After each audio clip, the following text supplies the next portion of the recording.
What is going on, everybody? John Middlekauff, 3 and Out podcast. How are we doing on this beautiful Monday?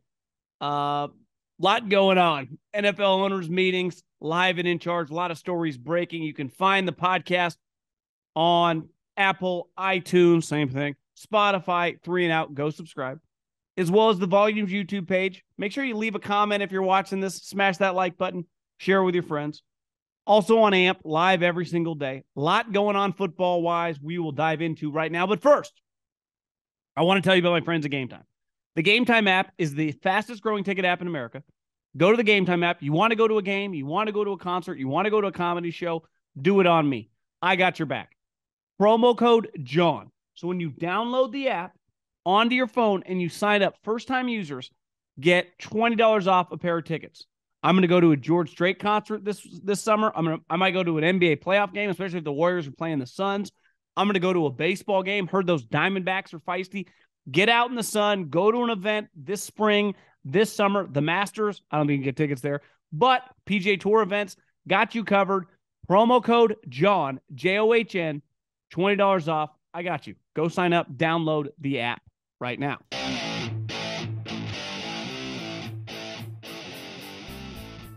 Let's dive in. There was actually a lot of news today. The news that I woke up to. Having my coffee, enjoying the morning, trying to get my life together. Sometimes on like a Monday morning, my girlfriend's family was in town. I had a friend in town. We were having some booze. It was a long weekend. Played golf Friday, Saturday. You just kind of need sometimes Monday to just get your life in order. So the first thing you do, you pour a cup of Joe, you hit the internet, and you see what the hell is going on in the streets, and then you get a Lamar Jackson tweet bomb. And I got to give my man some credit, because I've been saying this for a while, and I told Colin this the other day, and I've been on this stance. I'm not pro-agent. I'm not anti-agent. I'm just pro-good direction and good business. And sometimes when you get into contract situations in any industry at enormous sums of money, you need some help. Colin, who has done countless negotiations, says, listen, I need people that know what they're doing when I'm negotiating contracts. And he's 55 years old. So I don't care who you are. Everyone needs some direction. And let's face it, the Lamar Jackson situation had been a little clunky until today. I thought today was the first well-orchestrated move by the Lamar Jackson camp. Not exactly sure who that is, but clearly someone in there, whether it was him or whether it was someone advising him, kind of threw, a blow to the Ravens. Like, you guys don't just get to dictate the terms on this one publicly. And when he tweeted, I've demanded a trade, for basically the last month, it wasn't necessarily because he's demanding a trade. The moment they slap the exclusive tag on him, it's clear he's available to be had. The compensation is already dictated. It's 2 first-round picks, and then you got to negotiate a contract. So it's not like people have been wondering his situation. But the moment he did that, right when John Harbaugh is talking at the Biltmore in Phoenix at 7:48 this morning, when Harbaugh started talking at 7:45, it was like, okay, you're taking some of the power into your own hands. Because part of having a high-powered agent in these situations is they kind of clap back. They help fight the power that is the machine of all these individual teams. Like, leaking to the public is part of the business in contract negotiations. And the NFL, unlike the NBA, doesn't, when players say, I want to be traded, they don't say, sure, where do you want to go? Can we drive you to the airport? Can we buy you some dinner first? In the NBA, the players run the operation. Clearly, based on the ratings, it's not going well. But when it comes to trades, the reason star players constantly get traded is because they can dictate their way out of there. The NFL is the complete opposite. It's run by the management, the GMs, and the owners. And guess what? From my point of view, we all benefit, the fans, right? It's because, like, if players could just bounce whenever they wanted, it wouldn't be as powerful of a league. Now, that doesn't mean there isn't turnover and players don't demand trades, and sometimes they get traded. But if I'm a team and I want to keep you, guess what happens? I keep you. Because usually if I want to keep you, you're really good. Now, in this situation, let's face it, it's gotten a little weird. Even Chris Mortensen tweeted out, like, some teams have concerns about his eating and sleeping habits. I mean, it's like, did Chris Morton, is he talking about John Middlekauff? Lamar Jackson doesn't go to bed on time, eats fast food too much. I mean, what the fuck does that mean? And listen, I am never, like, the media always gets so offended by that stuff. Like, whenever teams tell you exactly what they're actually feeling, the media is like, this is so unfair. It's like, no, these are actual concerns these teams have. They're not just pulling them out of crevices on their body. They have been told this stuff. Now, ultimately, Lamar Jackson, when healthy, given that he hasn't been that healthy the last couple of years, missed several games, is an excellent player. The word elite, that's like Patrick Mahomes, Joe Burrow, but he's in the next tier of somewhere when he's playing well, top, 4 to 8 quarterback in the league. You're going to the playoffs and you're competing in the playoffs. Now, he had some questions about him in playoff games, but the majority of the league would die to just be in the playoffs. So his value as a quarterback, he's better than most. But this situation is somewhat complicated. Now, here's the ultimate question is, like, John Harbaugh said this morning, like, we plan on having him around. And like I said, if they want to keep him, Lamar's not going anywhere. Now, the next step of this is I'm never playing for the Ravens again. I will never play another snap. And that's where having the Rosenhaus, having the Scott Borises, having these powerful agents on your side, you can kind of dictate the terms. And until this morning, it felt like, does Lamar even know what he's doing? Like, these GMs that are interested aren't just going to call up his mom. That's not how this thing's going to work. But if you start dictating the terms publicly, maybe you can make this divorce is inevitable. And then we can start talking contract. Now, where it gets complicated is I was reading about and listening to some podcasts, the rules. So some of these teams with multiple first-round picks, you have to trade your first-round pick. So, like, if the Texans were interested, they couldn't trade the Browns' first-round picks these next 2 years if their pick is better. And obviously this year, their pick is number 2. And listen, is Bryce Young going to be as good as Lamar Jackson? History would say probably not. Is he going to win an MVP? I doubt it. Now, I'm a Bryce Young believer, but there is value, and I know the way these GMs look at it, in getting a guy, the number 2 overall pick, then I have him under contract. I have him cost controlled for 5 straight years, right? And then I can even extend off of year 4. Like, I know the direction. That's where it is a little complicated with Lamar, given that I have to give him so much money. I think he's pushed back a little on Twitter about how much actually he wants. This is just a clunky situation that for the first time felt like we got a little clarity. And for the first time, it felt like, maybe Lamar Jackson's side is going to flex their muscles a little bit. I think the next step, if he truly believes what he's saying, I'm never playing for you again, and force the hand. Because ideally, if you're the Ravens and you are open to trading Lamar Jackson, which I think it's fair to not only assume, but say they are open to trading Lamar Jackson given the tag that they gave him, is you would do it before the draft because you would need someone to play quarterback for you. Now, listen, this is where I think having your mom involved and having this like a family situation can get a little complicated because he is part of a very successful operation, right? The Ravens have been winning consistently the majority of my adult life. I'm 38 years old. So I would say the last 23 years since I was like in high school in 2000 and those good Ray Lewis teams all the way up through Flacco, through Lamar, like they've proven to be a well-run, a high-level football NFL team, right? They do good business. And this is where I think they're kind of in no man's land about like they pride themselves on doing good business. It's why historically, if you look at a lot of the top free agents on a yearly basis, they tend to be fucking Ravens. Why? Because Ozzie and the Ravens love those comp picks and they would let guys walk. Now, for the most part, they were not letting walk in their prime Ed Reed, Ray Lewis, Suggs, Haloti Ngata, right? But they did pick and choose the Judons, some of these guys that they let walk, and they're cool with it. So they pride themselves on price points, doing smart business. And I do wonder if they're a little uncomfortable with the price point given Lamar Jackson's injury history. Because the thing I'll never forget being in free agent meetings, being in draft meetings, and it's the hardest thing, and I say this all the time, in any other business, if you were making decisions of $100 million, $150 million, it's pretty black and white on the Excel spreadsheet. Like, how much we have to pay, what are our expenses, what's the cash flow coming back our way, how much are we breaking, what are we netting every month, what are we netting a year, what will we net in 5 years? Like you can kind of project stuff out. Now, you never know, 2020 can hit or a tornado could hit the building. But for the most part, when you acquire businesses, it's pretty, it's very tangible. It's very quantifiable. The hard part with players, you go, well, he's missed 10 games the last 2 years. He may never miss a game for the next 7 years, or he may get hurt constantly from then on out. So there's a lot of uncertainty. And I think there tends to be more uncertainty when you get these athletic quarterbacks, which Lamar is one of the most athletic quarterbacks in the history of the league. And I think we're just in a weird spot. I do think if Lamar keeps doubling down, doing what he did this morning, which I would say was pretty effective, just into throw a little kerosene on the fire.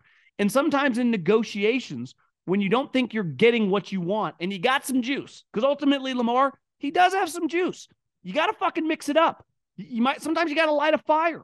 And it felt like he was kind of getting shoved around. And listen, I was guilty of it because we just don't really hear from Lamar. And part of that is because he doesn't have real representation. He's got his mom. And I don't agree with that. I don't care how smart his mom is. You need someone that knows these owners. Because even this move, high-level move, I give him credit. But now do you have the owners' meetings are going on right now. So you get people talking. But who is your conduit that these GMs feel comfortable talking to? Because they do feel comfortable talking to the top agents because they trust those guys. And I just believe to my core that there are price points in any one of our lives that you get to a point where I don't care how many business deals you've done, you might need a little help. And it might be worth it to pay 1% or 2% to just help you navigate to what you ultimately want. And what it feels like Lamar ultimately wants is to get traded. Now, to me, is there going to be some curveballs? Do the Lions get involved? Do the Falcons get involved? There are a lot of teams, do the Niners get involved? Well, they don't have any cap space. And John Lynch just said Brock Purdy's their starting quarterback. But, there are a lot of teams that cap space is an issue. Picks are an issue. So I'm fascinated to watch this thing play out. But I do think today it got a little bit more interesting and it kind of gotten the hamster wheel of just kind of making fun of Lamar and his mom. And I think we got to pause a little bit on that. One thing we don't need to pause on, and I always appreciate if you work somewhere long enough, they say separate personal and professional. Let's face it, it gets very difficult to separate professional relationships from personal relationships when you do something with someone or for a company or for your partners with an individual for a long period of time. It's easy to be unemotional at a company you work at 1 year. It's like, fuck, I only like one guy in the building. I didn't even get to know that many people. I worked from home half the year, right? But if you work for a place, and listen, the way I grew up, most of my friends' parents, my mom, my dad, they had the same jobs my entire life till they retired. That's the way it used to be. So what happens? You start developing a lot of friends with who you work with or people that you work around. So it becomes very personal. And if you get fired in that situation, well, in pro sports, sometimes you get traded or cut. It can get kind of ugly. But once you get to the point in any relationship where it's over, it's done, there's always going to be a side, I feel like, that kind of just starts opening up and starts saying the truth, says what they really believe. In a personal relationship, with a significant other, with a wife, with a girlfriend, at first, when you kind of want to go your separate ways, you kind of start beating around the bush. And then eventually, maybe it gets ugly enough where you just stop holding back and you just say how you really feel. And I feel like Brian Gutekunst did that today. You know what? I don't care at all. I am tired of pretending this relationship is something it's not. And it's probably easier listen, there's two sides to every story. I don't know Gutekunst or Aaron Rodgers, but clearly both of them are calling the others liars, essentially. Because Rodgers said last week that he thought he was on the team, went in the darkness retreat, came out of the darkness retreat, the Packers didn't want him. Gutekunst today said that's bullshit, that we talked after the end of the season, thought everything was good. The plan was to roll with Rodgers. Then they tried to get a hold of him. And I think it's fair to assume it wasn't the 2 or 3 days that he was in the darkness retreat in Oregon, and he couldn't. and they couldn't get any clarity, any answers from him. And that's basically sparked, I'm the GM. I got to do my job. It's over. And the fascinating part about this trade and the Rodgers situation is usually it takes the divorce to happen, the player to leave, then for everyone to kind of not even go on the record, but start leaking to local reporters. That's when you get some of the best articles, is when a player is traded and then the Seattle Times writes the article of how John and Pete really feel. But John and Pete aren't actually quoted in the article, but it's clear they're feeding the reporter. Like, God, this is juicy. They couldn't stand the guy. This stuff is happening while they're all still kind of under the same umbrella. Now, it's March, so they're not around each other, but the divorce, the breakup has happened. It's over. Murphy said it weeks ago. Rodgers said it a couple weeks ago. Gutekunst against doubles down, but nothing has actually happened, and the Jets, Robert Saleh was asked today his thoughts. I mean, it is so Aaron Rodgers. This thing is so bizarre. It fits perfectly. Like, I'm recording this on Monday. The NBA media, and listen, I listen to some NBA. I listen to way more NBA podcasts than I don't watch any NBA games really this regular season, but I do consume some of the content. And they have been hyping up this Jokic Embiid game for 3 weeks. It's going to decide the MVP. And then what happened? Woj tweets out this morning, Embiid's out. It's like that is so on brand for the NBA. This transaction with Aaron Rodgers being clunky, everyone passive-aggressively talking shit, is just so on brand for Aaron Rodgers. He wanted to control the narrative. He wanted to control his side. And listen, maybe he's somewhat correct, but clearly I don't think Gutekunst is just making this up. Like, we're not just getting rid of Aaron Rodgers because he texted me back he wanted to be traded. I think he would have said that. He basically just said he got ghosted and it's over and we're moving on. And listen, there's probably truths to both sides, but this situation is just, it's the ongoing saga, which I don't think we're that much closer. I mean, I think we got another month of this. And Robert Saleh is asked about what he believes a veteran quarterback, the importance of OTAs. Basically, in a roundabout way, the reporter asked, like, because Aaron Rodgers isn't on his team yet, so he can't exactly ask, is Aaron Rodgers going to show up to OTAs? But he essentially did. And Robert Saleh was like, I don't think it's it's not a mandate. If you're not around and you know the coordinator, we'll be fine. See you in training camp. Basically admitting Rodgers clearly told those guys in Los Angeles, like, guys, I'm not coming to offseason activities. So the situation, it's not like Rodgers changing. I'm pro Aaron Rodgers, the player, when he's good. He is a fantastic player. But there is no disputing from a football standpoint, baggage comes along with it, right? So I got to trade whatever, potentially the 13th overall pick. You're not going to show up in OTAs. And then by the time you get here, it's going to be the most hoopla, in the arguably since like Brett Favre in the history of the franchise. And we're going to have a ton of pressure on us. It's going to be difficult, but it's pretty clear the divorce happens. And I just always appreciate when both sides just kind of go, zero filter. We are done hiding everything. I live for people that are authentic, non-phonies. And I think so often in sports, just because you have to, because it's very sensitive, it's a very public business, you get such, fraudulent press conferences of what coaches say and what they actually believe. I think we're starting to get some pretty real, the sides are coming out. We are getting the authentic version of Gutekunst. And I would imagine Rodgers does a McAfee hit within the next 2 weeks, gives his side again. So buckle up for this one. Another story that I saw, it wasn't even a story. The first thing I saw was Bill Belichick was in the coaches, the coaching picture, which is always just awesome. Love seeing Coach Reed in a Hawaiian shirt. Sean McVay looks like he's going to a Vegas nightclub. McCarthy looks miserable. So a lot of bald guys now. Brian Daboll looks like he's on top of the world, ready to fly in Top Gun. And Belichick was there, front and center. And I'm pretty sure the last several years, Belichick has not gone to this. And part of it is like an FU to the establishment. The NFL has come after his team so many times. And he kind of hates the idea of doing anything for the league. But this year was different. He was there. And then I saw some of Robert Kraft's quotes.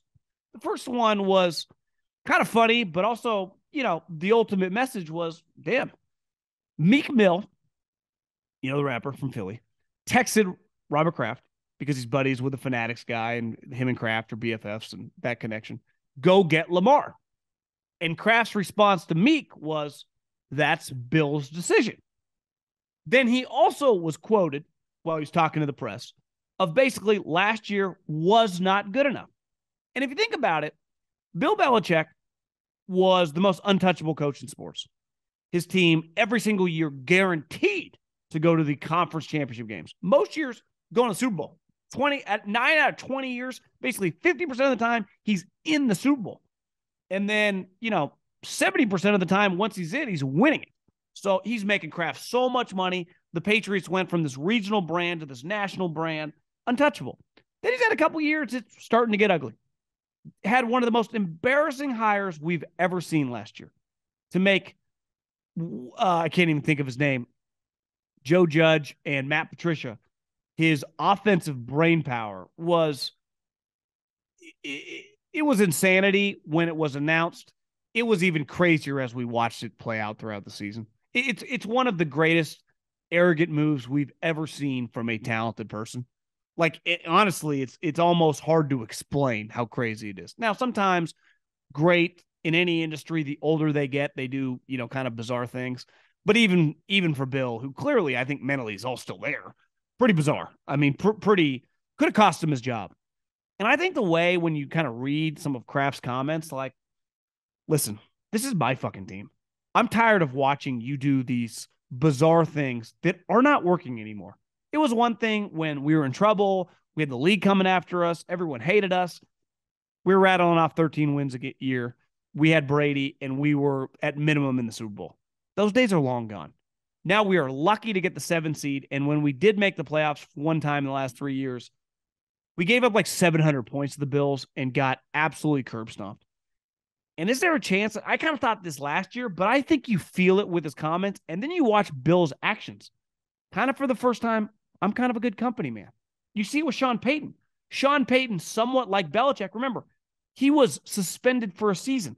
Also like Bill, little against the machine that is the league office. In this event, the owners' meetings is kind of like capitulating to everything the league wants. Sean Payton used to skip this photo as well. Sean Payton's there. Well, what is Sean Payton? New employee, $17 million a year, trying to be a good company man, not trying to ruffle any feathers. Different situation. Like, he's not worried about his job, but just trying to do right by the boss. What's funny about the coach's picture, I bet if we broke it down, if we truly knew how much everyone made, the medium, the average salary would probably be over $9 million. These people are super rich, enormous egos, rightfully so. They've earned it. You start making 9, 10, 11, $12 million in your job, your ego is going to be pretty big, because if someone's willing to pay you that, you're probably pretty good at your job, or at least you think you're pretty good at your job. And I just think that Belichick knows, man, clock might be ticking. This is a pretty big year. And my margin for error of pissing my owner off has shrunk dramatically. So I'm just going to kind of follow the rules a little bit. Like, if there's a coach's photo, I'm not going to be at the pool with Cougar Linda slamming a Mai Tai at the Biltmore. I'm going to be sitting there with Andy Reid and Ron Rivera with, a half smile on my face and pretend that I like to do it. So maybe we're seeing a new Patriot, kind of way with Belichick, because last year, you have another year like last year, he'll never get quote unquote fired. I have a hard time seeing that, but Belichick and the Patriots have mutual, going our mutual separation written all over them if this thing stays ugly. And honestly, with Mac Jones, it's going to be an uphill battle. I think we can officially call the Trey Lance trade a disaster. Anytime that you go from 12-3, trade 2 other first-round picks, and heading into year 3, your general manager says at the owners' meeting, and listen, I don't disagree with him, because this is 100% the thing to say. Brock Purdy is the starting quarterback if healthy. But if Brock Purdy's a starting quarterback, that means Trey Lance is a backup. They traded 3 first-round picks, which it's really more like 2.5, because you go from 12-3, like you get a first-round pick that year. But they haven't had a first-round pick the last 2 years because of this guy. And they gave him the job last year. He obviously got hurt in the second game, and now he's no longer the starting quarterback. So this trade did not move. And I have had a lot of people DM me, over the last couple months because we talk a lot about the draft. These bold trade-ups are very hit or miss. Most times they do not work out. And my theory has always been, if you're an NFL draft pick in general, there's a ton of pressure on you, right? There just is. If you're a fourth-round pick, it's hard. You're not guaranteed a roster spot. You got to earn your keep. If you're a second-round pick, people think you're good. You're kind of expected to be a starter relatively earlier in your career. There's nothing like the elephant in the room of a first-round pick in general. I've been going to NFL training camps for a decade. And the first thing you do if you go to one of those, kind of mandatory OTA practices or early on in training camp, where's the first-round pick? What does he look like? And the higher that pick is, I remember going to Raiders practice with Khalil Mack. You gravitate right to him. Remember when the 49ers drafted Nick Bosa? Gravitate right to him. When it's the quarterback, it's hard to really describe because it's so easy to see what he does every single play. Then when you factor in, I trade a shitload for you. Like I trade all my draft picks for you. There is a pressure on that individual and just on that draft pick in general that no other player in your team has. Seriously. I've been to these practices. You feel it. It's tangible when it's going well, when it's not going well. So it just hasn't gone well. Now, the 49ers have been very, very lucky. They are the one team over these last couple of years that have had turmoil at quarterback, right? Even last year, Jimmy's in his last year of his contract, gets banged up. This year, trade of Jimmy to Purdy, and they've gone to back-to-back conference championship games. The overwhelming majority of teams, if they had made this mistake, it would have cost everyone their job, and it'd be a disaster, i.e. the Jets. Why are the Jets, dug in? They have no plan B on Aaron Rodgers. They don't have a choice. The 49ers are lucky that their roster is so situated, and because of their offensive coordinator, who is their head coach, that if I just get solid quarterback play, my team is good enough, we can win. And we can win a lot of games, right? So the Niners might be the rare team that have an all-time draft miss, and that's what this is. I mean, he's not the starting quarterback heading into year 3.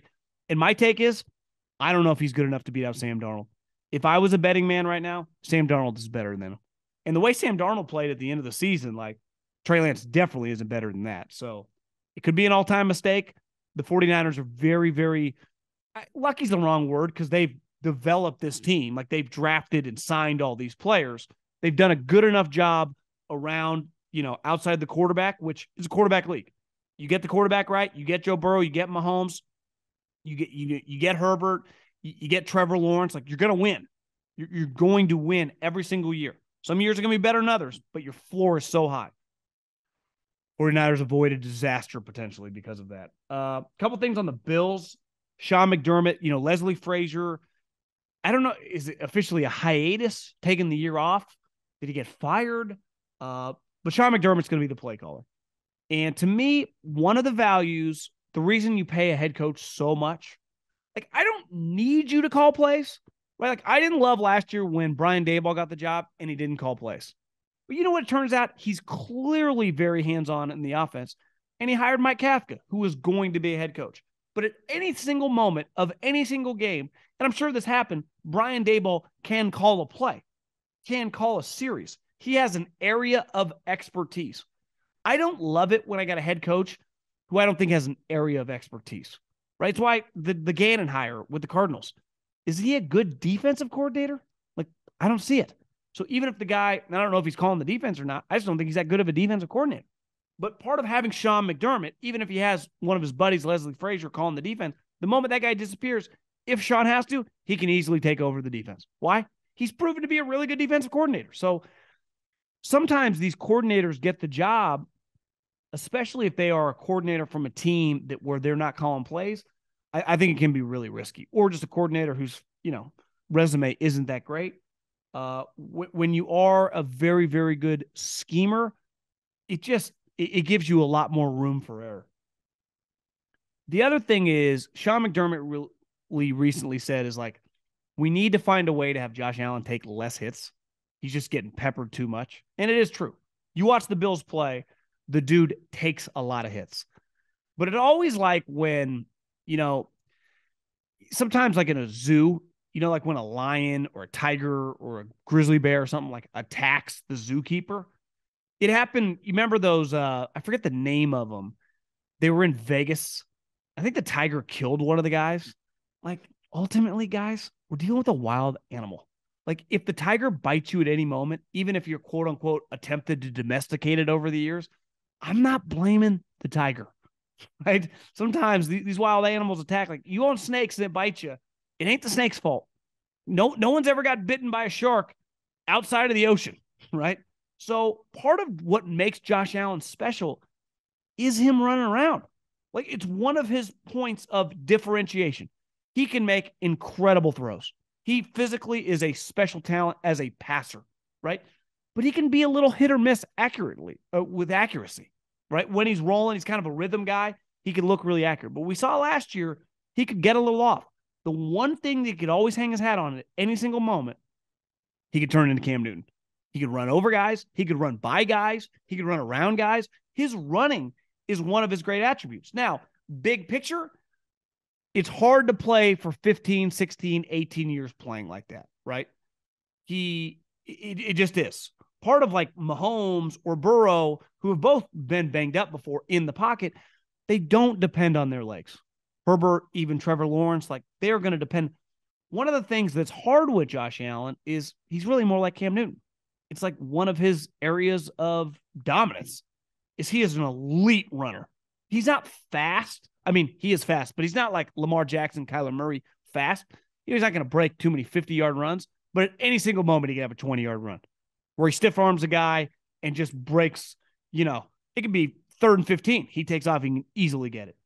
And I think it's a really hard balance to kind of, to strike. I remember going to the combine 3 years ago after the 49ers won the Super Bowl. And I talked to Shanahan. It was a group of, all the 49ers media. And I kind of stood there and watched them talk. And after we kind of walked away, and they were about to sign George Kittle. And one of the things they had been talking about was like, we got to find a way, because George is reckless is the wrong word. He's fearless.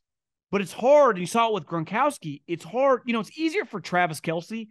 Travis Kelce, if he can, his back or whatever, just the wear and tear of body, but he's not taking these hellacious hits, and he's not giving these hellacious hits. Part of what Kittle and before him Gronk did, they would inflict pain on others. And because of their style, they would take, if they missed with their shoulder pads, they get taken out at the knees. They just take, I mean, it's crazy the blows they take. And once you pay a guy like that, like part of paying him is like, I need you on the field. And it's hard to stay on the field when you're getting hit a lot. Part of what they bring to the table, and I see it with Kittle, is he like sets the tone with his physicality. He catches over the middle. He's not always looking to like get out of bounds. He sees a DB and he's not looking to go around him. He's looking to go through him. And I just, it's hard to coach that out of him. And honestly, in my experience of just watching the game, to pay the bills now very, very seriously for a decade, I don't think you really can. I think you kind of got it or you don't. One of the reasons I always thought Frank Gore played football for so long is because when you watched him play for a big physical, I guess he wasn't that tall, but he was built. He was very sturdy. He didn't take that many hits. He was very, I would just say, how could I even put it? He was very careful about taking an extra pounding on the majority of his carries. And he would go out of bounds. Marshawn Lynch played very, very physical once he really got rolling with Seattle. And then even when he joined the Raiders, people forget about that. But he looked for collisions. Adrian Peterson as well, who's kind of a physical outlier. Where I think Ezekiel Elliott's a good example of like, that's kind of how he played. He didn't avoid. And when you don't avoid, like those hits, they add up and then they multiply like exponentially. So you go from a guy who looks pretty spry, within a year, it feels like you're done. And I just think it's going to be hard for Josh. It's going to be physically hard for him to play a long time if he doesn't change. And whenever, like, as he gets old, you saw with Roethlisberger, just kind of ended, but I do think in the prime of his career, if you're going to win a Super Bowl, you're probably going to need Josh Allen playing like the Josh Allen we've seen in terms of his physicality and a runner. So I think that's going to be a very tough balance to strike, and honestly, probably impossible. Two quotes I saw from the NFC East today. one I love, and I mean it's just obvious. And the other one that just makes you shake your head. Howie Roseman said today their top priority is getting Jalen Hurts under contract. And one thing that's going to be very fascinating, you saw with the Chiefs, like the Eagles had a pretty high priced team this year, right? And because even if they signed Jalen to a massive deal, you cook the books, his big number on his contract will be later. So they will have to build around that, in terms of being more financially prudent, more like 25, 26, because they were still able to re-sign some of their older players. But it's going to be very, very fascinating to see the number and guaranteed cash he gets. If I was Lamar Jackson, unless someone blew me out of the water, I would be I would try to wait. I try to see what Jalen Hurts gets. Now, the game Jalen Hurts played in the Super Bowl, I'll be honest, I don't know if Lamar Jackson has in the bag, but Lamar's success over a longer period of time is definitely more than Jalen. So if Jalen gets 165 guaranteed, that's kind of the starting point for Lamar even to pick up your phone call. But it'll be fascinating over the years how the Eagles, and this is why they always draft linemen, right? Like when people go, who do you think the Eagles are going to draft with the 10th overall pick? Probably a right tackle. So in a year or two, as they have injuries and Lane, who knows, could retire. They'll just be able to slot in a high price position for cheap. Right? They're going to do it with Jason Kelce when he retires. They do it with their guards. They're just always looking ahead at a defensive lineman. So when Fletcher and Brandon Graham are not on the team, in 2024, they have the guy ready to go. You saw it this year they did with Jordan Davis. So I think you're always trying to think big picture, but you really have to do it once you start paying a quarterback $45 million a year, which I would imagine Jalen gets. And then a comment that kind of speaks to the why the Giants handled the contract situation with Daniel Jones and Saquon Barkley like they did. Because I think we all agree, even if you're a Giants fan who likes Daniel Jones, that contract was pretty crazy based on what he'd done. Like based on his resume, contract was, insanity. Let's be real. John Mara said that he wants to make Saquon Barkley a Giant for life. And I get, being positive with your players, and Saquon's a good guy and he represents your team. And it's just kind of, coach owner speak. But I think he's kind of serious.